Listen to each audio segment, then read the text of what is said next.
Okay, now we want to go into what are the challenges to our understanding of leadership. Much of an organization's success or even failures is due to the factors outside the influence of leadership.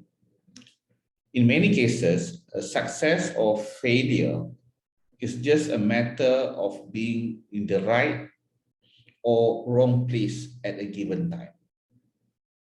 Wanted to see leadership as an attribution. As you may remember, the attribution theory examines how people try to make sense of cause and effect relationship. The attribution theory of leadership says that leadership is merely an attribution people making about other individuals. We attribute to leaders intelligence, their outgoing personality, their strong verbal skills, their aggressiveness, and their understanding and their entrepreneurships. At organizational level, we tend to see leader, rightly or wrongly, as being responsible for extremely negative or extremely positive performance.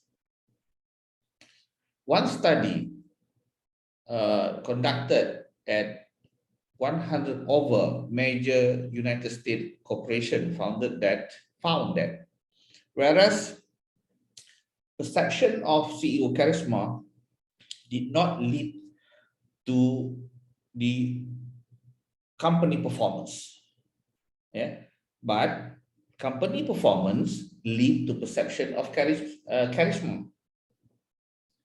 So employee perception of their leaders' behavior are significantly, we can conclude, as predictor of whether they blame the leader for failure, regardless of how the leader assesses himself or herself. Another study conducted in Western Europe found that people who tended to, I would say, romanticize leadership in general will more likely to believe that their leaders actually were transformational. We also make demographic assumption about leaders. Respondent in the study assumed that a leader described with no identifying racial information was either Caucasian or they are white. Then they perform better than non-Caucasian leaders.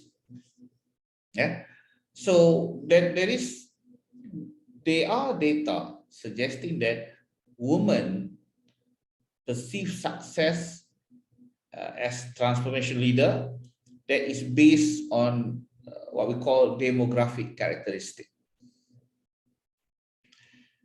Many teams or most teams prefer male leaders when aggressively competing against other teams, but they prefer female leaders when competition is within the team and call for improving relationship within the group.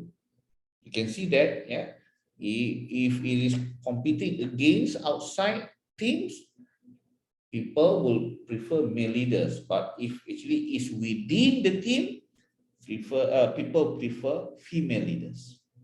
So attribution theory suggests that what's important is projecting the appearance of being a leader rather than focusing on actual accomplishment. Leader wannabes who can shape the perception that they are smart, personable, verbally adept, aggressive, hardworking, and consistent in their style can increase the probability their bosses, colleagues, and employees will view them as being effective leaders. Substitute and neutralizing neutralizer to leadership. What are the substitute and neutralizers to leadership? Data from numerous studies collectively demonstrate that in many situations, whatever action leaders exhibit are irrelevant. Experience and training are among the substitute that can replace the need for leaders' support or ability to create structure. Organizational characteristics such as explicit formalized goal, rigid rules and procedures, and cohesive work group can also replace formal leadership, while indifferent to organizational reward can neutralize the effect of leadership.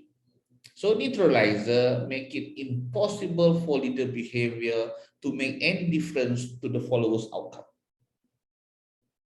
Yeah. Sometimes the difference between substitute and neutralizers is a bit fuzzy. If we are working on a task that extremely enjoyable, theory predict that leadership will be less important because people enjoy the job. It provides motivation for them to work. But does that mean enjoyable tasks neutralize leadership effect or substitute for them or both? Another problem is that while substitute for leadership, such as employee characteristic, the nature of the job, and so forth, matter to performance, does that mean leadership is not necessary?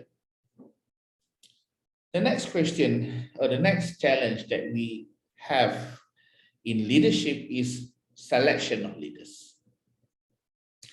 The entire process that companies go through to fill management position is essentially an exercise in trying to identify individuals who will be effective leaders. And we can start by beginning to review specific requirements for the position, such as knowledge, skill, and abilities, or competencies that are needed to be a good leader. Personality testing can identify the traits associated with leadership: extroversion, conscientiousness, openness to experience. Yeah. So what we are looking at is if high self-motivators are better in reading situation, and are they able to adjust their behaviors accordingly? Does candidate who have high emotional intelligence will have advantage to others? Does broad experience will be a poor predictor of leader effectiveness? So these are the questions that we need to ask ourselves. Some organizations seem to spend no time on leadership succession and are surprised when the leader they pick they pick turn out being a poor leader. So when we talk about leadership development, we also talk about training of leaders. In the real world, a lot of money are being spent on leadership training. But the question is, how successful is those training? Yeah.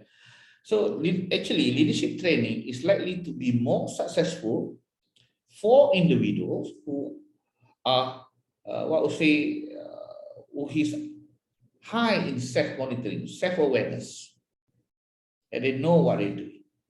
Second, organization can teach implementation skill, leadership implementation. Yeah. There are evidence suggesting that behavioral training or leadership behavioral training through modeling exercise can increase an individual ability to exhibit or to demonstrate their charismatic leadership qualities. Research also indicate that leaders should engage in regular review of their leadership style after an event or continuously as part of their leadership development.